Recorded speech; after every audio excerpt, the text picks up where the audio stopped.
വർഷം 2014 ഡസ്റ്ററും എക്കോസ്പോർട്ടും അടക്കി വാഴുന്ന ഇന്ത്യയിലെ compact S U V segment ഇവർക്കെതിരെ മത്സരിക്കാൻ ആരുമില്ലെന്ന് അടിയുറപ്പിച്ച ഇവിടെയാണ് കൊറിയൻ നിർമ്മാതാവായ ഹ്യുണ്ടൈ അവരുടെ ഫ്ലൂയിഡിക് ഡിസൈനോട് കൂടിയ ക്രെറ്റ ഇന്ത്യൻ വിപണിയിലേക്ക് കൊണ്ടുവരുന്നത്.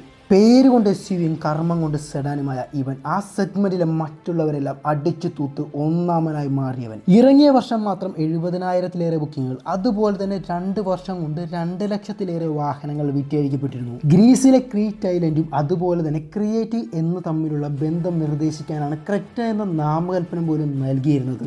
റഷ്യയിലുടനീളം 2017 മുതൽ 2021 വരെ best selling S U V ആയി ക്രെറ്റ മാറിയിരുന്നു. 2019 മുതൽ ഇന്നേ വരേക്കും ഹ്യുണ്ടൈയുടെ തന്നെ ഏറ്റവും ബെസ്റ്റ് സെല്ലിംഗ് മോഡലുകളിൽ ഒന്നാണ് ഇവൻ. ക്രെറ്റ ഇറങ്ങിയ സമയത്ത് 3 എഞ്ചിൻ ഓപ്ഷനുകളും അതുപോലെ തന്നെ VSM, ESC, അതുപോലെ തന്നെ HAC, 6 എയർബാഗ് നൽകുന്ന വാല്യൂ ഫോർ മണി ഉൽപ്പന്നമായിരുന്നു ഇവൻ. 2021 ക്രെറ്റയുടെ ലോങ് വീൽ ബേസായ അൽക്കസർ അഥവാ ഗ്രാൻഡ് ക്രെറ്റ എന്നറിയപ്പെടുന്നവനും വന്നത്. ഇന്ത്യൻ റോഡ് സാഹചര്യങ്ങൾക്ക് ഏതോടും പൊരുത്തപ്പെടാൻ പറ്റുന്നവൻ. അതുമാത്രമല്ല 3 വർഷത്തേക്ക് അൺലിമിറ്റഡ് കിലോമീറ്റർ വാറണ്ടി എന്നതായിരുന്നു ക്രെറ്റ വാഗ്ദാനം ചെയ്തിരുന്നത്. ഇന്നും സെഗ്മെന്റിലെ ഏറ്റവും കൂടുതൽ ട്രാൻസ്മിഷൻ അതുപോലെ തന്നെ എഞ്ചിൻ ഓപ്ഷൻ നൽകുന്ന ഒരുവൻ. 2020 സെക്കൻഡ് ജെനും അതുപോലെ തന്നെ 2024 ഫേസ് ലിഫ്റ്റും എൻ ലൈനും എല്ലാം ഇവനിൽ കൊണ്ടുവന്നു. കാലത്തിനനുസരിച്ച് അഥവാ ആളുകൾക്ക് വേണ്ടത് എന്താണോ എന്ന് അറിഞ്ഞുകൊണ്ട് കാലത്തിന് മുൻപേ സഞ്ചരിക്കുന്ന ഒരുവൻ.